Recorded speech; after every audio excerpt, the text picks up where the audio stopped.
This is an email from Greg. It's one sentence. Usually emails are stories. They're long and they are drawn out. This is quick and to the point.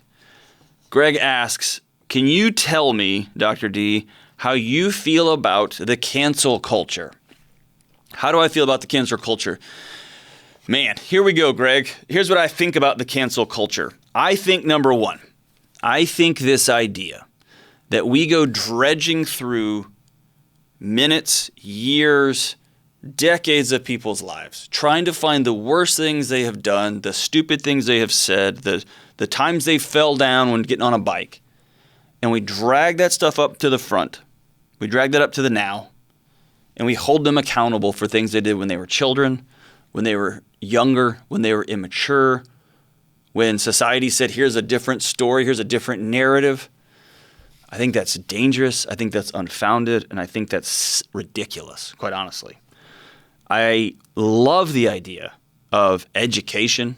I've been a teacher for 20-something years. I love the idea of growing. That's the whole reason I do what I do. I love mental health. I love being a part of counseling and coaching sessions. I love these calls here because here's why. I love the idea of somebody going down a road and somebody showing them, hey, that hurts. That's painful. That is not helpful. And then giving people the opportunity and the tools to go, oh man, I'm so sorry. Let me help. Let me move. Let me shift.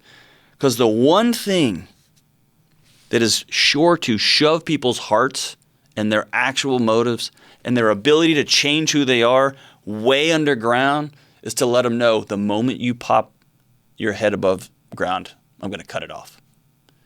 The moment I find you said something way long ago, I'm coming for you. I want people in my life to have scars. I want them to have said, you know what? I used to think this joke was funny. For years, I thought it was funny. And then somebody looked me in the eye and said, this hurts. This is painful. This sucks. And if you say this again, ... And then give people the opportunity to say, I am sorry. Never again. Never again. But this idea of one strike and you're out, and it's one strike retroactively, I just think it's painful. It's dangerous. It's a really scary movement for our culture in general. It's not a grace-filled way of moving forward.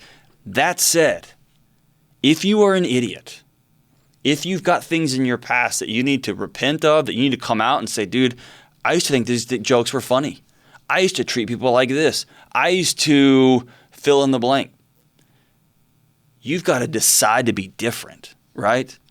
And my rule of thumb is, man, if I say something offensive, if I say something that I didn't mean to, if I say something that hurts somebody, and they come let me know, hey, listen, when the way you say this, that hurts a whole swath of people. That's not cool. Or your idea on how to deal with whatever issue, that's actually not factually correct. It's the way to do it is like this. Then I get to choose to grow, or then I get to choose to go to war. And my hope is that people will shift their default setting and choose growth instead. But man, if it is cancel, if it is, I can't wait to find something about you so I can end you. I think that's a dangerous trajectory for all of us. And it's not fundamentally helpful. It just shoves all the nonsense underground. It just makes it all, it makes everybody go silent. It makes everybody go dark. And that is not how you heal things. You heal things in the light. You heal things with openness. You heal things with vulnerability. You heal things with forgiveness and pardon. And so, Greg, that's what I think about cancel culture. I'm not a fan of it. I think it's got a dangerous trajectory, and it's a scary place to go. And it's really forcing a lot of our smartest, most extraordinary minds and thinkers to just keep their mouths shut, to just not say anything because it's not worth the risk, man. It's not worth the risk. And that's not helpful for anybody. We need more poets. We need more songwriters. We need more thinkers. We need more scientists. We need more people questioning and asking hard questions and being able to say things. And yes, we were all stupid when we were kids. That's why that's why the society as large has said, you know what? Let's don't let 16-year-olds buy cigarettes because they don't make good decisions, right? That's why we don't let 18-year-olds buy guns, right? Or buy beer because they're 18. They don't make great decisions. We'll give them $150,000 to go to college. We do that. That's stupid. But we have, as a society, have said, hey, you know what? Brains aren't totally formed yet. We do let 35-year-olds and 40-year-olds go to grad school. Why? Because they're capable of learning new things and changing the way they see the world. And so let's give people the opportunity to grow and learn and change their heart and mind. So Greg, man, you can tell I could probably do a whole show on cancel culture someday, but that's my thoughts on that.